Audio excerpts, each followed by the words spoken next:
মুনাফিকের আগে বলতো কোরআনের মাহফিল চলবে, সকালবেলা অনুমতি দিত, সন্ধ্যাবেলায় পুলিশ পাঠায় বন্ধ করত।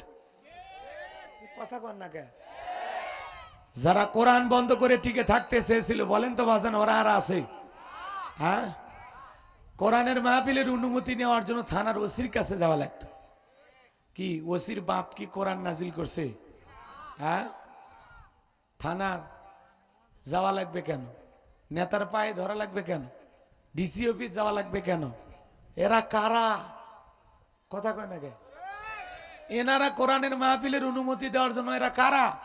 এই জমিনের মালিক আল্লাহ, আপনার আমার মালিক আল্লাহ, কিতাব পাঠিয়েছেন আল্লাহ। এই কোরআনের কথা বলার অনুমতি যদি নেওয়াই লাগে, আরশের মালিক আল্লাহর কাছে যাওয়া লাগবে। যাবারও কায়দা নেই, অনুমতি নেওয়ার বুদ্ধি নেই। আর অনুমতি নেওয়া লাগবে কেন? আল্লাহ কোরআনটা পাঠিয়ে দিয়েছেন আপনাকে আমাকে এই জমিনে তেলাওয়াত করার জন্য, আল্লাহর পাঠানো মেসেজগুলো পড়ার জন্য, এ অনুযায়ী আমল করার জন্য, এটা সমাজে বাস্তবায়ন করার জন্য। শুরু এদিকে খেয়াল করেন, শুধু গতানুগতিক কোনো ধর্মীয় কিতাব কোরআন না, এটা হলো মানব জাতির সংবিধান। যে বলবে আমি মুসলমান, তার সংবিধান হলো আল কোরআন। আল্লাহু আকবার বলেন। হুদাল্লিল মুত্তাকিন, গাইডলাইন হিসাবে, পথ প্রদর্শক হিসাবে। একটা মোবাইল কেনেন, সাথে ক্যাটালগ দেয় না?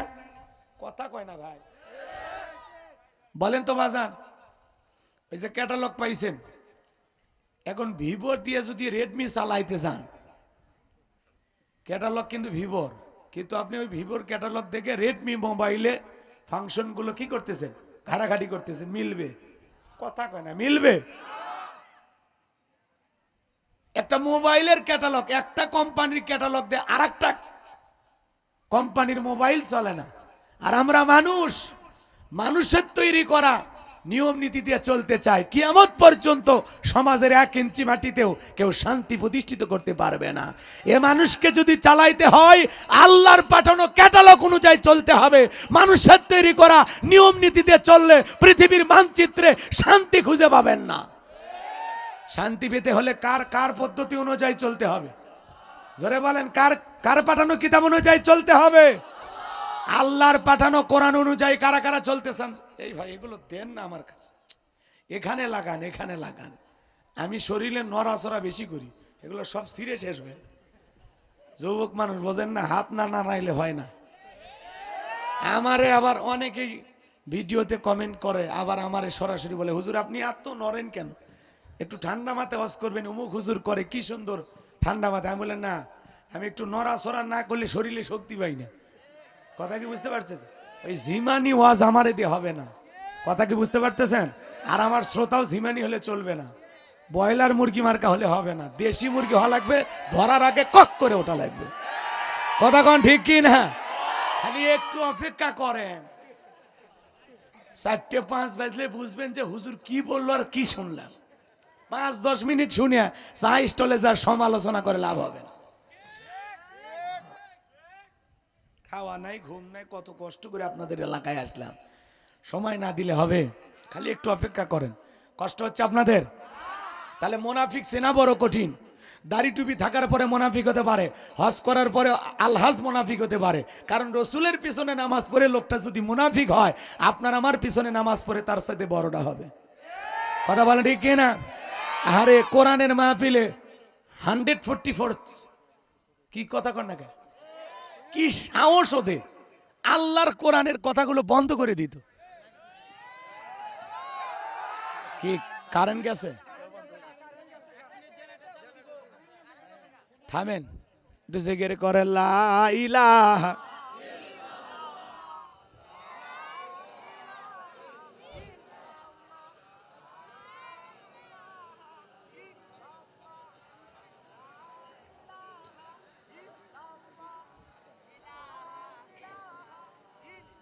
লা ইলাহা ইল্লাল্লাহু মুহাম্মাদুর রাসূলুল্লাহ সাল্লাল্লাহু আলাইহি ওয়াসাল্লাম। ভয়ে কি বিদ্যুৎ চলে গেল নাকি? এইটাও করে, এটাও করে। অনেক মাহফিলে যায় আমরা বিদ্যুৎ পাইনি। কথা কর না কেন? অনেক মাহফিলে যায় বিদ্যুৎ পাই নাই। আচ্ছা যাই হোক, আমি আর কথা বাড়াতে চাচ্ছি না, কষ্ট হয়। তাহলে মোনাফিক চেনা বড় কঠিন। মনে রাখবেন, অমুসলিমের ভিতর থেকে মোনাফিকের জন্ম হয় না, মোনাফিকের জন্ম হয় মুসলমানের ভিতর থেকে। এই জন্য মোনাফিক হইতে আমরা সাবধান। আমার বিশ্বাস কিশোরগঞ্জের মাটিতে কোনো মোনাফিকের থান নাই, এই মাটিতে মোনাফিকের জায়গা নাই। কথা বলে ঠিক কিনা? আজকে আমি মুনাফিকদেরকে আলোচনা করব না, কাফিরদেরকে নিয়ে আলোচনা করব না, আমি আলোচনা করব আল্লাহর ভিআইপি মুমিন বান্দাদেরকে নিয়ে। বলুন আল্লাহু আকবার। তাহলে জবান ছেড়ে সবাই একটু আমার সাথে মহাব্বতে তিলাওয়াত করুন। আউযু বিল্লাহি মিনাশ শাইতানির রাজিম, বিসমিল্লাহির রাহমানির রহিম। বিতাড়িত মুরদাদ শয়তানের কাছ থেকে আল্লাহ পাকের কাছে আশ্রয় প্রার্থনা চাচ্ছি। পরম কোনো অসীম দয়ালু আল্লাহ তাআলার নামে শুরু করছি। যে কোনো আয়াত বা সূরা তাফসীর করতে হলে আল্লাহ তাআলা কোন প্রেক্ষাপটে তার রসুলের উপরে সে আয়াতটি বা সূরাটি নাজিল করেছেন, সে নাজিলের প্রেক্ষাপট জানা দরকার আছে না নাই? যেহেতু লিখেছেন তাফসিরুল কোরআন মাহফিল, আলোচনা তাফসির ভিত্তিক হওয়া দরকার আছে না নাই? দিল দিয়ে কথাগুলো বুঝবেন। তাহলে বিশ্বনবীজির উপরে আল্লাহ তাআলা কোন প্রেক্ষাপটে কোন সময় সূরা আল মুমিনুন নাজিল করেছেন, সেই নাজিলের শানি নজুল জানার দরকার আছে না নাই? আরবিতে বলা হয় শানি নজুল। যদি শানি নজুল আলোচনা করা হয় তাহলে তাফসীর বুঝতে সহজ হয়। বলুন আল্লাহু আকবার। তাহলে সূরা আল মুমিনুন কোন প্রেক্ষাপটে কোন সময় নাজিল করেছেন, আমি কি একটু নাজিলের সময়কাল তুলে ধরবো? জোরে বলেন, বলবো? আরে ভাই, শানি নজুল আলোচনা করতে গেলে তো 1.5-2 ঘন্টা লাগবে, কিন্তু না, যেই কথাগুলো না বললেই নয় সেই কথাগুলো আমি দ্রুত গতিতে বলে দিচ্ছি, কষ্ট হবে আপনাদের। তাকবীর দান লিল্লাহি তাকবীর। আমার ভাইয়েরা, বিশ্বনবীর প্রিয় সাহাবী হযরত ওমর ফারুক ডেকে বলেন, আমি মৌমাছির গুনগুন আওয়াজ শুনলাম, ডানে তাকায় মৌমাছি নাই, বামে তাকায় মৌমাছি নাই। নবীজির চেহারার দিকে তাকায় দেখি আমার নবীজি ফিসফিস করে কি যেন তেলাওয়াত করতেছেন। হযরত ওমর ফারুক ডেকে বলেন, আমার বোঝার বাকি রইল না, আসমান থেকে নবীজির উপরে কোরআনুল কারীম নাজিল হচ্ছে, আর বিশ্বনবী কোরআনুল কারীম রিসিভ করতে ব্যস্ত। বলুন আল্লাহু আকবার। তাহলে মৌমাছির বন বন ভন বন আওয়াজ হলে কোরআনুল কারীম নাজিল হয়, দপ্তরি ছুটির ঘন্টায় বাড়ি মারে টনটন আওয়াজ হলে কোরআনুল কারীম নাজিল হয়। নবীজি যখন ঘোড়ার ওপরে থাকতেন ওই সময় যদি কোরআনুল কারীম নাজিল হইতো, ওহির ভারে ঘোড়ার পা গুলো বালুর ভিতরে ডেবে যেত। বলেন আল্লাহু আকবার। নবীজি উঠের ওপরে থাকলে ওই সময় যদি কোরআনুল কারীম নাজিল হইতো, ওহির ভারে উঠের মাথাগুলো জমিনের সঙ্গে লেগে যেত। নবীজি এক সাহাবী রানের ওপরে মাথা রেখে নবীজি আরাম ফরমাচ্ছেন, ওই সময় কোরআনুল কারীম নাজিল হলো। সাহাবী ডেকে বলেন, আমার কাছে মনে হয় আমার রানটা ফেটে যাবে, আমার কাছে মনে হয় আমার রানের ওপরে পাহাড় চেপে ধরা হয়েছে। তাহলে কোরআনুল কারীমের একটা আলাদা ওয়েট, আলাদা একটা ওজন আছে না না? দীর্ঘ 23টি বছরে নবীজির উপরে আল্লাহ তাআলা কোরআনুল কারীম নাজিল করেছেন। 8টি পদ্ধতিতে নবীজির উপরে কোরআনুল কারীম নাজিল হইতো। বলতে গেলে লম্বা সময় হবে, এত সময় আমার হাতে নাই। আমি যে কথা বলতে চাই আমার ভাইয়ারা, দীর্ঘ 23টি বছরে নবীজির উপরে যে কোরআনুল কারীম নাজিল হয়েছে, ইমদাদিয়া লাইব্রেরি ছাপাইয়া মুসলমানের ঘরে ঘরে 200-300 টাকার বিনিময়ে কোরআন পৌঁছায়া দিয়েছে। এই কিন্তু কোরআনের সম্মান মর্যাদা কত আমরা মুসলমান আজও বুঝলাম না। কথা বলেন না? এমন মুসলমান আছে 50-60 বছর বয়স হয়ে গেছে, আল্লাহর কোরআনটা কোনোদিন খুলেও দেখে না।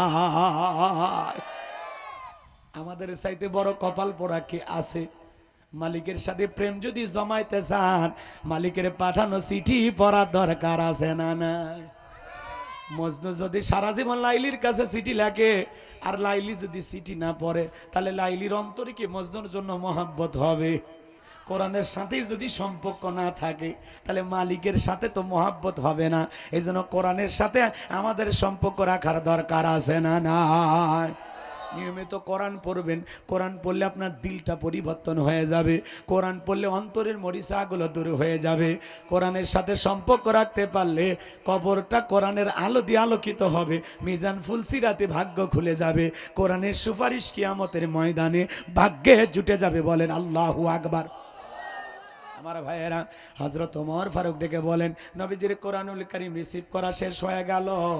নবীজি তখন সাহাবায়ে কিরামদের দিকে মুখ ঘোরায় ডেকে বলেন, ও আমার সাহাবীরা, এই মাত্র আসমান থেকে জিবরাইল এসে আমার ওপরে সূরা আল মুমিনুনের 10টি আয়াত কারিমা নাজিল করে জানায় দিয়ে গেলেন, নবী গো, এই 10টি আয়াতের ভিতরে আল্লাহ রাব্বুল আলামিন তার আদরের মুমিন বান্দাদের জন্য 7টি কোয়ালিটি নিয়ে, 7টি বৈশিষ্ট্য নিয়ে, 7টি গুণ নিয়ে আলোচনা করেছেন।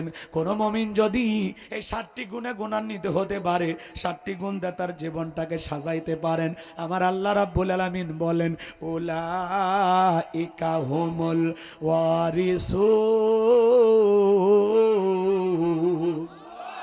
আল্লাযীনা ইয়ারিসুনাল ফিরদাউস হুম ফিহা খালিদুন। আমার আল্লাহ বলেন, তারাই উত্তরাধিকারী হবেন জান্নাতুল ফিরদাউসের, সেখানে তারা চিরকাল বসবাস করবেন। আমার আল্লাহ কোনোদিন তাদেরকে জান্নাত থেকে বের করে দেবেন না। চিৎকার মেরে বলুন সুবহানাল্লাহ। বাবা মারা গেলে ওয়ারিশ সূত্রে সন্তান যেরকম বাবার সম্পত্তির ভাগ পায়, কোন মুমিন যদি এই 7টি গুণাবলী অর্জন করে মারা যেতে পারে, তার নামে জান্নাতুল ফিরদাউসে জায়গা বরাদ্দ থাকবে। বলুন সুবহানাল্লাহ। আপনার আমার টার্গেট জান্নাত না জাহান্নাম? কারা কারা জান্নাতে যেতে চান দুই হাত তুলে আল্লাহকে দেখান। আল্লাহ আমাদের সবাইকে জান্নাতুল ফিরদাউসের ওয়ারিশ হিসেবে কবুল করেন। জোরে বলেন আমিন। আর একটু জোরে বলেন আমিন। এবার 7টা আঙ্গুল দেখান, 7টা আঙ্গুল। জান্নাতে যেতে হলে কয়টা গুণা বলি? 7টি। জোরে বলেন কয়টি? আরো জোরে। জোর হলো না, উঠেই যাবে। মিছিল করার অভ্যাস করেন, সামনে মিছিল করা লাগবে। ওই জন্য একটু অভ্যাস করে নিলাম। রাগ লাগে? আচ্ছা, আমার ভাষা কি বোঝেন বাজান? কষ্ট হয় না? মাশাআল্লাহ, বুঝলেই ভালো, না বুঝলে তো সবই গেল। এদিক খেয়াল করেন, আপনার আমার সকলের টার্গেট জান্নাতে যাওয়া। আমরা কেউ জাহান্নামে যেতে চাই না। কথা ক্লিয়ার নাকি ভেজাল আছে? জান্নাতে যেতে গেলে 7টি কোয়ালিটি, 7টি গুণের কথা আল্লাহ বলেছেন। কথা কিন্তু আমার না। কথা বোঝেন না? মানে বাসিওয়ালা কিন্তু আসমানের মালিক। আমি জাস্ট একটু সুর তুলে খালি বলতেছি। কথা কি বুঝতে পারতেছেন? আমার একটু সময় দেন, ভালো লাগবে ইনশাল্লাহ। এদিকে খেয়াল করেন, এদিকে খেয়াল করেন। আল্লাহ তাআলা আমাদেরকে কত ভালোবাসেন জানেন? আল্লাহ তাআলা ভালোবেসে মুসলমানের ঘরে জন্ম দিয়ে রাস্তা একটু আগায়া দিছে। সুবহানাল্লাহ আসে না? অনেকে বলতে চায় না। আচ্ছা ঠিক আছে, আজকে না বলেন, কাল সকাল 9টার পরে ভাবির সাথে নিয়ে সুবহানাল্লাহ বলবেন। আচ্ছা এদিকে খেয়াল করেন, আল্লাহ তাআলা এরপরে আপনাকে আমাকে ভালোবেসে পৃথিবীর শ্রেষ্ঠ ধর্ম ইসলাম ধর্মের মানুষ বানায়া জান্নাতের রাস্তা আরেকটু আগায় দিছে। এরপরে পৃথিবীর শ্রেষ্ঠ কিতাব কোরআনুল কারীম দান করে জান্নাতের রাস্তা আরেকটু আগায় দিছে। এরপরে পৃথিবীর শ্রেষ্ঠ পয়গম্বর আখিরি নবীর আখিরি উম্মত বানায়া জান্নাতের রাস্তা আল্লাহ তাআলা আরেকটু আগায় দিয়েছে। এখন একটু আমল করলেই জান্নাত। সুবহানাল্লাহ। একটু আমল। চলেন আমি আলোচনার গভীরে প্রবেশ করি। কষ্ট হয় আপনাদের? আমার ভাইয়েরা, দিল দিয়া কথাগুলো বুঝবেন বাজান। বিশ্বনবী তখন সাহাবায়ে কিরামদের সামনে তিলাওয়াত করে শুনিয়ে দিলেন। আমার আল্লাহ রাব্বুল আলামিন বলেন, ক্বাদ আফলাহাল মুমিনুন। আমার আল্লাহ রাব্বুল আলামিন বলেন, অবশ্যই মুমিনেরা সফল। অলরেডি মুমিনেরা সফল। সফল হয়েছে তারা, ঈমান এনেছে যারা। আল্লাহু আকবার বলেন। ক্বাদ আফলাহাল মুমিনুন, অবশ্যই মুমিনেরা সফল। সফল হয়েছে তারা, ঈমান এনেছে যারা। আমরা মনে করি ক্ষমতা থাকলে সফল। কথা কয় না? কথা কয়। ক্ষমতা পাইলে এরা বুঝি সফল। বলেন তো বাজান, বর্তমান পৃথিবীর সবচাইতে বড় নেতা এর আগে ছিল জো বাইডেন, বর্তমানে কি? Donald Trump. কথা বলেন ঠিক কিনা? আমেরিকার প্রেসিডেন্ট মানে পৃথিবীর সবচাইতে বড় নেতা। কথা ক্লিয়ার? বোঝেন তো নাকি রাগ করেন? এই ডোনাল্ড ট্রাম্প হলো বর্তমান পৃথিবীর সবচাইতে বড় নেতা। আমাদের আপনাদের এই বাজারের নাম জানো কি? কোদালিয়া বাজার। এই বাজারে আল্লাহর একজন বান্দা সবজি বিক্রি করে, তরি তরকারি। বুঝেন তো? বেগুন, পটল, মরিচ এগুলো বিক্রি করে না? একে বলা হয়, এই ভদ্রলোককে কি বলা হয়? তরি তরকারি বিক্রেতা, সবজি বিক্রেতা। তো তো আজান দেওয়ার পরে এই লোকটা যদি ইমানদার হয়, মসজিদে গিয়ে সালাত আদায় করে, বলেন তো বাজান, পৃথিবীর বড় নেতা ডোনাল্ড ট্রাম্পের চাইতে সবজি বিক্রেতা ইমানদারের দাম কম না বেশি? কিসের দ্বারা বুঝলেন? কারণ এই সবজি বিক্রেতার ভিতরে ইমান আছে, ডোনাল্ড ট্রাম্পের ভিতরে ইমান নাই। তার মানে বুঝলেন, ইমান আছে যার, আল্লাহর কাছে দাম আছে তার। বেঈমানেরা ক্ষমতার দিক দিয়ে সফল হতে পারে, কিন্তু মরার পরে সবগুলো বেঈমানকে পিটাইয়া জাহান্নামে দিবেন তিনি কে? রাশিয়ার প্রেসিডেন্ট পুতিনে যত বড় ক্ষমতাধর হোক না কেন, বাংলাদেশের একজন রিক্সা চালক, ভ্যান চালক লোকটা যদি ইমানদার হয়, মসজিদে গিয়ে আজান দেওয়ার পরে মাথা নত করে আল্লাহকে সিজদা দেয়, পৃথিবীর বড় নেতা জো বাইডেনের চেয়ে ওই রিক্সা চালক নামাজি ইমানদারের দাম আল্লাহর কাছে কম না বেশি? তার মানে কি বুঝলেন? ইমান আছে যার, দাম আছে তার। ইমানদাররা দুনিয়াতে সফল, আখিরাতে সফল। এজন্য ক্ষমতা পাইলেই লোকটা যে সফল এইটা না, কারণ দুনিয়াতে ওরা সফল হতে পারে, মরার পরে সবগুলো বেঈমানকে পিটাইয়া জাহান্নামে দিবেন কে? এজন্য ক্ষমতা পাইলে লাফালাফি করা যাবে। দেখেন, আমেরিকা তামাম পৃথিবীর মানুষকে উৎসাহ দেয় নারীদেরকে ক্ষমতায় বসাইতে হবে, কিন্তু আমেরিকা দেখেন কত বড় শেয়ানা, তারা তাদের 47তম প্রেসিডেন্ট ডোনাল্ড ট্রাম্পের মতো মানুষকে বানাইলো, কিন্তু কমলা হ্যারিসকে তারা প্রধানমন্ত্রী বানাইলো না। কারণ আমেরিকা চাই কোন নারী যেন তাদের নেতৃত্ব না দেয়। কথা বলেন ঠিক কিনা? আমেরিকা কিন্তু ভিতরে ভিতরে ঠিকই শিয়ানা। কথা কন নাকি আপনারা? আমেরিকাতে আজ পর্যন্ত কোন প্রেসিডেন্ট কোন মহিলা হয়নি। আমেরিকা যদি সিদ্ধান্ত নিতে পারে তাদের 47তম প্রেসিডেন্ট ডোনাল্ড ট্রাম্পের মতো আধা পাগল মানুষকে নেতা মানে, তাও মহিলাকে নেত্রী মানে না, আমরা আগামীতে সিদ্ধান্ত নেব, আর যাই হোক কোন নারীকে প্রধানমন্ত্রী বানাবো না। বাংলাদেশে পুরুষ প্রধানমন্ত্রী চাই। কারা কারা হাত তুলে দেখান। লিল্লাহে তাকবীর, লিল্লাহে তাকবীর। হাত নামান। কারণ নারীদের রাগ বেশি, জেদ বেশি। মাঝে মাঝে দেখেন না, বাড়ি ঘরে রাগ করে হাড়ি বাতিল ভেঙে ফেলে দেয়, স্বামীক তুলে আছাড় মারে। আর মেয়েরা যদি একবার শান্তির জায়গা পায়, জীবন চলে যাবে, তাও জায়গা ছাড়বে না। আর এদের রাগ জেদ বেশি। কথা কয় না? এদের রাগ জেদ বেশি। এরা রাগ জেদ করে সংসারে যেরকম জ্বালায়, এরা রাগ জেদ করে পারলে পুরো দেশও জ্বালায় দিবে। এই জন্য খবরদার, আমরা আর কোন নারীকে প্রধানমন্ত্রী বানাবো না। কথা কয় না কেন? যিনি ছিলেন চলে গেছেন, রাগ করে পালিয়ে গেছে, তারপরে আবার আমাদেরকে ছাড়া থাকতে পারে না। মাঝে মাঝে কল রেকর্ড দিয়ে বাংলাদেশের খোঁজ খবর নেয়, আর বলে আমি খুব কাছে আছি, চট করে ঢুকবো। আপনি আসেন, আর ঢুকবেন, এতে বের হলেন কেন? কথা কন নাকি আপনারা? আপনার তো যাওয়ার কথা ছিল না, আপনি নিজে বলেছেন আমি পালাবো না। ঈশ্বর চাচাকে বলা হয় স্বৈরাচার শাসক। ঈশ্বর চাচা ক্ষমতার চেয়ার থেকে পদত্যাগ করে জেলে গেছে, কিন্তু দেশ ছেড়ে পালায়নি। বাপের বেটা দেশনেত্রী বেগম খালেদা জিয়া জেল খেটেছেন অসুস্থ অবস্থায়, এখনো দেশে পড়ে আছে, কিন্তু দেশের মাটি ছাড়েনি। বাপের বেটি।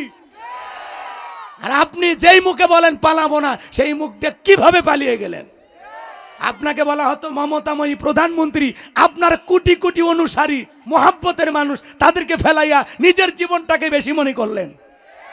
এভাবে পালিয়ে যাওয়া আপনার ঠিক হয়নি। আপনি পালিয়ে যাওয়ার কারণে এই দেশে সেই 2-3 দিন যে পরিমাণে লুটপাট হয়েছে, দুর্নীতি হয়েছে, হাঙ্গামা হয়েছে, মারামারি হয়েছে, বাড়িঘরে আগুন লাগাইছে, এই দুনিয়াতে আপনার হিসাব না হলে আল্লাহর আদালতে আপনার বিচার হবে। আপনি কেন চলে গেলেন? আমরা চাইছিলাম ম্যাডাম পদত্যাগ করেন, ব্যাস পদত্যাগ করতেন, সুন্দর একটা নির্বাচন দিতেন, কিন্তু এইভাবে চালিয়ে যাওয়া, পালিয়ে যাওয়া। কথা কয় না কেন? ইমাম তাইমিয়া রাহমাতুল্লাহ আলাইহি বলেছেন, জালেম শাসকের আওতায় 60 বছর থাকা ভালো, কিন্তু শাসকবিহীন 1 রাত পার করা ভালো না। কত আতঙ্ক নিয়ে আমরা ছিলাম, এখনো আমাদের আতঙ্ক কাটেনি। কথা কন নাকি আপনারা? এখনো আমরা নিরাপত্তাহীনতায় ভুগতেছি। আপনি এটা কাজ করলেন, এ রাগ করেন নাকি? অনেকে আবার মোহব্বত আছে, 16 বছরের মায়া তো থাকতে পারে, কিন্তু আমরা বারবার বলবো এটা আপনি ঠিক করেননি। কথা কন ঠিক কি না? কারণ এত রাগ জেদ ভালো। কথা ক্লিয়ার? মাঝে মাঝে বুবু আসতেছে, আপনি আসেন, আমাদের কারো কোনো আপত্তি নাই। এই দেশ আপনার বাবার, এই দেশ আপনার স্বামীর, আপনি আসেন। মহিলা মানুষ বাইরে আর কত থাকবেন, কোনো দেশে জায়গা হচ্ছে না। ভারতের নরেন্দ্র মোদী আপনাকে পাইয়া শান্তিতে নাই। কথা কন ঠিক কিনা? বুবু আইবা তুমি আইবা গো, সেই দিন আইসা বুবু ক্ষমতা পাইবা না। বলবো নাকি রাগ করবেন না? বলবো। হে যুবক চলবে? বুবু আইবা তুমি আইবা গো, সেই দিন আইসা বুবু ক্ষমতা পাইবা না। খোঁজ নাই বুবু কাদের কাকার, অবস্থা খারাপ দরবেশ বাবার, হাউন আঙ্কেল এখন সামনেও আসে না। নেতা কর্মী সব জেলের ভিতর, আমি আছি ঢরের ওপর, কখন জানি আসে গ্রেপ্তারি পরোয়ানা। বুবু আইবা তুমি আইবা গো, সেই দিন আইসা বুবু ক্ষমতা পাইবা না। কি কথা ঠিক আছে? বাজান গো আমার, রাগ করবেন না, মন খারাপ করবেন না। এজন্য ক্ষমতা পাইলে সফল হওয়া যায় না, টাকা থাকলে সফল হওয়া যায় না। পৃথিবীর সবাই চেনে জানে সেলিব্রিটি যশ খ্যাতি অর্জন করলে সফল হওয়া যায় না। আল্লাহর কাছে সফল হতে পারবে তারা, ঈমান আনবে যারা।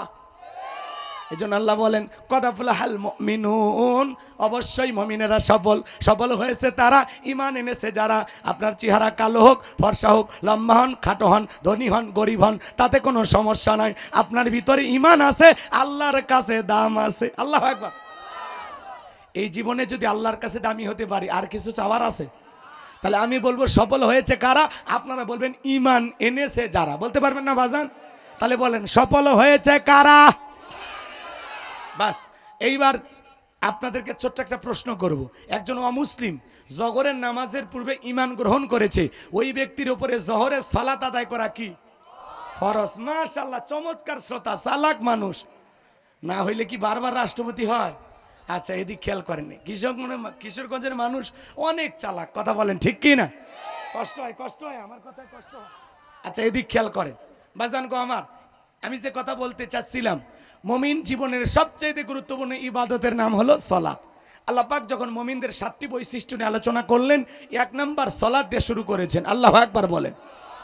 তাহলে মুমিন বান্দার 7টি বৈশিষ্ট্য, 7টি কোয়ালিটি বলা শুরু হয়ে গেল। নাম্বার 1, আল্লাহ রাব্বুল আলামিন বলেন আল্লাযীনা হুম ফি সালাতিহিম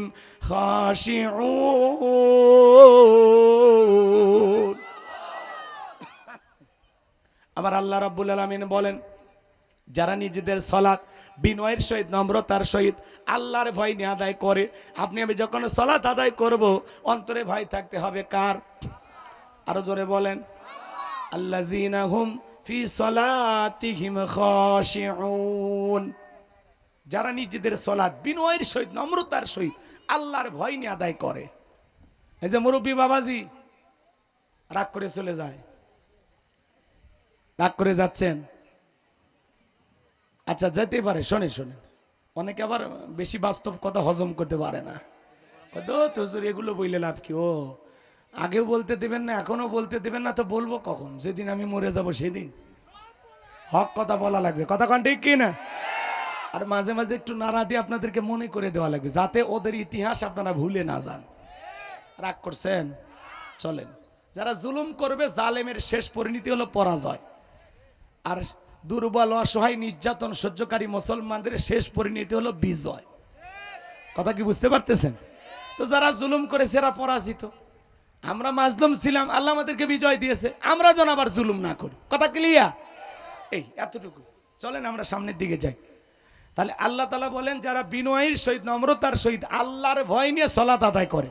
তাফসীর ইবনে কাসির থেকে বলতেছি বাজান গো আমার, এই আয়াতের ব্যাখ্যায় তাফসীরকারকেরা লিখেছেন অন্তরের ভিতরে সুচিন্তা, দুশ্চিন্তা, কুৎচিন্তা, বিবির কথা, সংসারের কথা, ব্যবসা বাণিজ্যের কথা, দুনিয়াবি কোনো চিন্তা ভাবনা মনের মধ্যে রাখা যাবে না।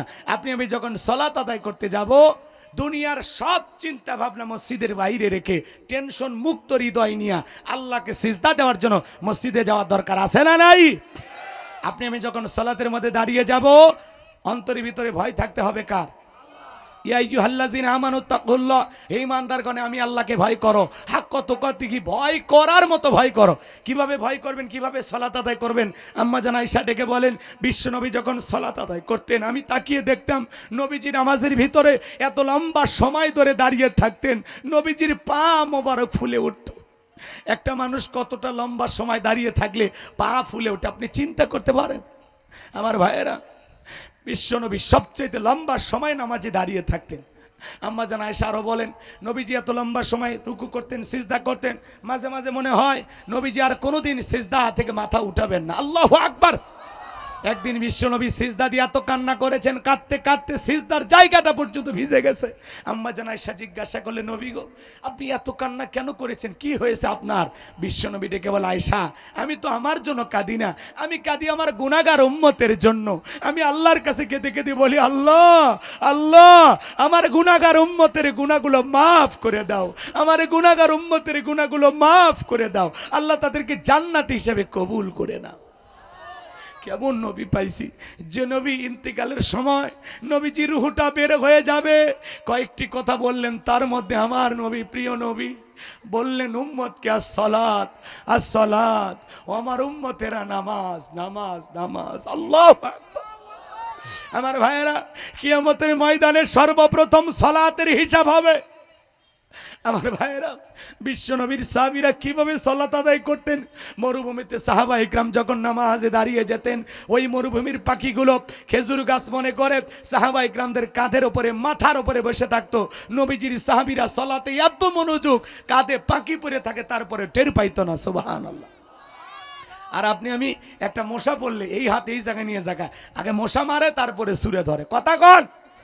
হযরতে তালহা রাদিয়াল্লাহু তাআলা আনহু সালাত আদায় করতেছিলেন, জঙ্গল থেকে সাপ এসে সন্তানটাকে পেঁচিয়ে ধরলেন, স্ত্রী মানুষজনকে ডাকলেন, ছেলেটাকে বিপদ মুক্ত করলেন। হযরতে তালহা নামাজ শেষে জিজ্ঞাসা করে, বিবি বাড়িতে এত মানুষজন, ব্যাপারটা বুঝতে পারলাম না। ডেকে বলে, স্বামী আপনি যখন সালাত আদায় করতেছিলেন জঙ্গল থেকে সাপ এসে সন্তানটাকে পেঁচিয়ে ধরেছিল, আমি মানুষজনকে ডাকলাম, ছেলেটাকে বিপদ মুক্ত করলাম, এত ঘটনা আপনার চোখের সামনে ঘটে গেল, আপনি কি কিছুই বলতে পারেন না, কিছুই কি টের পান নাই? হযরতে তালহা ডেকে বলে, বিবি রে, নামাজের মধ্যে মন যদি এদিক সেদিক চলে যায় তাহলে নামাজ তো আর নামাজ থাকে না। চিৎকার মেরে বলুন আল্লাহু আকবার। আর আমাদের পাগল মন খালি ছটফট করে, নামাজ পড়ে পাখুন দিয়া মন চলে যায় কিশোরগঞ্জে। ঠিক, নামাজ পড়ে কিশোরগঞ্জে মন চলে যায় ভারতের বর্ডারে। কথা কন ঠিক কিনা? নামাজের ভিতরে দাঁড়ায় আমাদের মন খালি ছটফট করে। মাঝে মাঝে দুনিয়াবি এত কথা নামাজের মধ্যে মনে হয়, নামাজ 2 রাকাত চলতেছে না 3 রাকাত চলতেছে মনে থাকে না। মাঝে মাঝে নামাজের ভিতরে দুনিয়াবি এত কথা চিন্তা ভাবনা মনে হয়, সিজদা 2টা দিলাম না 1টা হইল। নামাজের ভিতরে ব্রেক করে চিন্তা করা লাগে। কথা বলে ঠিক কি না? আমার ভাইয়েরা এদিক খেয়াল করেন, আমরা সালাতের ব্যাপারে বড় তাড়াহুড়ো করি। আমি এত তাড়াহুড়ো করে ওযু করছে, এক ঠ্যাং না ধুয়ে মসজিদে ঢুকছে, টাইসালা মসজিদ পিছলে খায়, চাচা একদিক লঙ্গি একদিক। মানুষ বলে চাচা লঙ্গি খুলে গেছে, আগে লঙ্গি পরেন, কয় না আগে জামাত ধরি। কথা কন ঠিক কি না? এরকম তাড়াহুড়ো আছে না নাই? ভাই সালাতের ব্যাপারে তাড়াহুড়ো করা যাবে না। 2 মিনিটে 2 রাকাত শেষ, 4 মিনিটে 4 রাকাত শেষ। কি ফরজি গতিতে নামাজ, আহা আছে না? নামাজ পড়তে হবে ধীরস্থির ভাবে, সময় নিয়ে, ধৈর্য নিয়ে, রুকু সিজদা সঠিকভাবে করতে হবে। কথা বলে ঠিক কি না? 5 ওয়াক্ত সালাত আদায় করা নফল না ফরজ? একটু জোরে বলেন।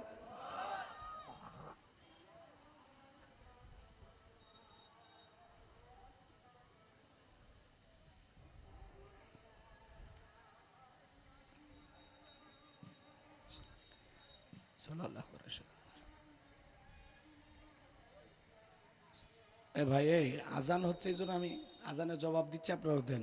ওটা ওটি করতেছেন কি? এখনো 30 মিনিট আছে, বসেন।